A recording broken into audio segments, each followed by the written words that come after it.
메이크업 미용사 필기 파이널 출제 예상 5문제를 시작해 보도록 하겠습니다. 오늘은 메이크업 개론 과목과 관련된 부분을 풀어보도록 하죠. 1번 아이브로우 화장 시 우아하고 성숙한 느낌과 세련미를 표현하고자 할 때 가장 잘 어울릴 수 있는 것은 보기 1번 회색 아이브로우 펜슬, 2번 검정색 아이섀도우, 3번 갈색 아이브로우 섀도우, 4번 에보니 펜슬. 자, 어느 게 답이 될까요? 자, 아이브로우는 얼굴의 인상을 좌우하는 바로 눈썹 표현 제품이라 할 수 있죠. 얼굴 전체 이미지 변화와 우리 개성 창출이라든지 얼굴형이나 눈매를 보완하기 위해서 사용하는 것이 아이브로우입니다. 자기 얼굴에 맞는 눈썹 모양을 정한 후에 그려 넣어야 되겠죠. 자, 그럼 이 문제에서는 아이브로우 화장 시 우아하고 성숙한 느낌과 세련미를 표현하고자 할 때 가장 잘 어울릴 수 있는 색상을 물어보고 있는 것입니다.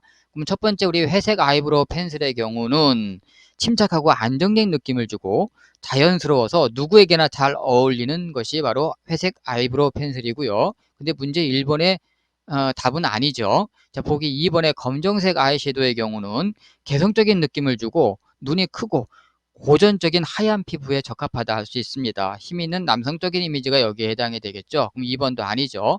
3번의 우리 갈색 아이브로우 섀도우는 바로 이 문제의 내용처럼 우아하고 성숙한 느낌과 세련미를 표현하고자 할 때 가장 잘 어울린다 할 수 있습니다.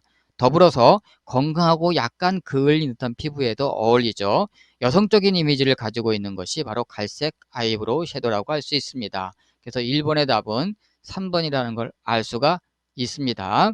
자, 여러분 아시겠지만 아이브로우 화장시 우리 색상이 세 가지가 있더라. 흑색, 회색, 갈색이 있다라는 것을 여러분이 다시 한번 정리를 해 두시면 좋을 것 같습니다. 여러분들 여기 1번 문제를 이렇게 아이브로우를 넣은 것은, 자, 아이브로우는 눈썹 화장이죠. 자, 눈썹 화장과 관련된 또 다른 부분이 있죠. 그건 뭡니까? 바로 반영구 화장이죠. 자, 반영구도 바로 아이브로우 눈썹과 관련된 부분을 잘 못할 때 바로 반영구 화장을 통해서 이제 눈썹 화장을 예쁘게 그려 넣게 되는 것이죠. 자, 그래서 반영구 부분을 저희 이코리아 TV에서 다뤘던 것도 바로 이 메이크업의 아이브로우 화장과 관련이 있기 때문입니다. 아이브로우 화장은 바로 얼굴 인상에 가장 중요한 지붕 역할을 하기 때문이죠. 자, 요런 것도 하나 챙겨 두시면 좋을 것 같습니다. 2번 아이브로우 메이크업의 효과와 가장 거리가 먼 것은, 자, 보기 1번 인상을 자유롭게 표현할 수 있다.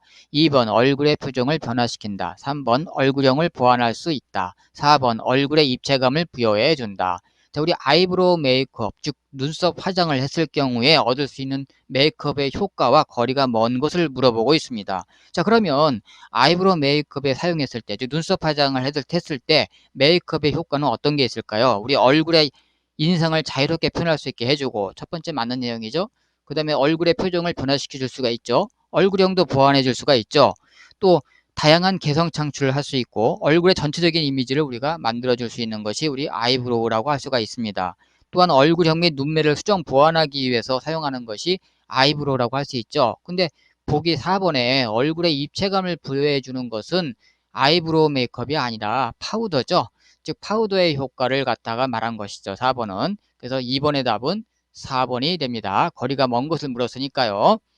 3번 눈썹의 종류에 따른 메이크업 이미지를 연결한 것으로 틀린 것은, 자, 1번 짙은 색상 눈썹 고전적인 레트로 메이크업, 2번 긴 눈썹 성숙한 가을 이미지 메이크업, 3번 각진 눈썹 사랑스러운 로맨틱 메이크업, 4번 엷은 색상 눈썹 여성스러운 엘레강스 메이크업. 자, 눈썹 종류에 따라 우리 메이크업 이미지가 다를 수가 있겠죠. 근데 여기서는 틀린 걸 물어보고 있습니다. 자, 1번부터 보죠. 짙은 색상 눈썹 우리 고전적인 레트로 메이크업이 맞고요. 두 번째 긴 눈썹의 경우는 성숙한 가을 이미지 메이크업이라 할 수 있죠. 세 번째 각진 눈썹의 경우는 사랑스러운 로맨틱 메이크업이 아니라 강한 인상을 주는 메이크업이 우리 각진 눈썹 메이크업이라 할 수 있죠. 답은 3번에 3번이라는 걸 일단 확인할 수 있고요. 4번에 우리 엷은 색상 눈썹은 여성스러운 엘레강스 메이크업에 해당된다고 볼 수가 있습니다. 뭐 그 밖에도 우리 직선 눈썹도 있죠. 이거는 뭐 젊고 활동적이라서 산뜻한 이미지의 메이크업에 해당된다고 볼 수 있고요. 그 다음에 굵은 눈썹 같은 경우는 뭐 젊고 우직해 보이기 때문에 남성적인 이미지의 메이크업을 할 수 있죠. 아치형 눈썹이 바로 우아하고 여성스러운 메이크업이죠. 자, 이렇게 눈썹의 종류에 따라서 메이크업상에 받는 이미지는 다를 수가 있습니다. 자, 여기서 틀린 걸 물었으니까 각질 눈썹의 경우는 바로 강한 인상을 주는 메이크업이다 라는 걸 꼭 챙겨두시기 바랍니다. 그래서 3번의 답은 3번이 됩니다. 4번 눈썹을 빗어주거나 마스카라 후 뭉친 속눈썹을 정돈할 때 사용하는 편리한 브러쉬는 1번 펜 브러쉬, 2번 스크류 브러쉬, 3번 노즈 섀도우 브러쉬, 4번 아이라이너 브러쉬. 자, 어느 게 답이 될까요? 자, 첫 번째 펜 브러쉬부터 보죠. 펜 브러쉬는 우리 부채꼴 모양이기 때문에 메이크업 마무리 단계에서 파우더를 바른 후 여분의 가루를 털어낼 때 사용하는 것이 우리 펜 브러쉬라고 할 수 있죠. 그래서 피부에 남은 각종 가루를 털어내는 용도로 사용하는 것이 우리 펜 브러쉬라 할 수 있고요. 그러면 여기 문제에는 해당이 안 되죠. 두 번째 스크류 브러쉬는 또 다른 말로 우리 아이브로우 브러쉬라고도 하는데 눈썹을 그리기 전에 자연스럽게 눈썹을 빗어주는 나사 모양의 브러쉬를 갖다 말하고 눈썹을 정리해주고 그려진 눈썹을 부드럽게 수정할 때 사용하는 도구죠. 눈썹을 빗어주거나 우리 마스카라 후 뭉친 속눈썹을 정돈할 때 사용하면 편리하다 할 수 있겠죠. 또한 우리 눈썹을 빗어 브로우 형태를 잡거나 농도를 조절하기 위해 사용하기도 합니다. 자, 예를 들어서 우리 눈썹을 그리거나 칠할 경우에 색이 너무 진하게 칠해졌다면 몇 번의 손질을 통하여 부드럽게 만들어줄 수도 있습니다. 그래서 여기 답은 바로 2번 스크류 브러쉬에 대한 설명이라는 걸 알 수가 있죠. 자, 그 다음에 세 번째 우리 노즈 섀도우 브러쉬 같은 경우는 코죠. 그러니까 여기 눈썹하고는 상관이 없고 4번의 아이라이너 브러쉬 같은 경우도 눈이죠. 눈썹하고는 관련이 없죠. 자, 그럼 답은 4번에 2번이라는 걸 금방 우리 확인할 수 있습니다. 5번 아이섀도우를 바를 때 눈 밑에 떨어진 가루나 과다한 파우더를 털어내는 도구로 가장 적절한 것은 1번 파우더 퍼프, 2번 파우더 브러쉬, 3번 펜 브러쉬, 4번 블러셔 브러쉬. 자, 어느 게 답이 될까요? 아이섀도우를 바를 때 눈 밑에 떨어진 가루나 과도한 파우더를 털어내는 도구를 물어보고 있습니다. 자, 이거는 우리가 쉽게 답을 찾을 수가 있죠. 가장 많이 나왔던 문제 중에 하나일 겁니다. 바로 답은 여기 3번의 펜 브러쉬가 답이 되는데 펜 브러쉬의 경우는 부채꼴 모양으로 메이크업 마무리 단계에서 파우더를 바른 후 여분의 가루를 털어낼 때 사용하는 것이죠. 피부 위에 남은 각종 가루를 털어내는 용도로 사용하는 것이 펜 브러쉬다. 그래서 눈 밑에 떨어진 가루나 과다한 파우더를 털어내는 도구로 가장 적절한 것은 펜 브러쉬라는 걸 확인할 수 있습니다. 그래서 5번의 답은 3번이 되고요.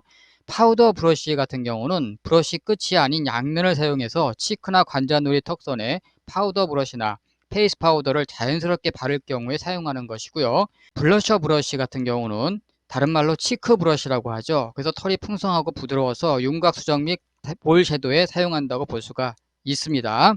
자, 오늘은 메이크업과 관련된 5문제를 풀어보았습니다. 도움이 되셨다면 구독, 좋아요 눌러주시기 바랍니다. 자, 끝까지 시청해 주셔서 감사합니다.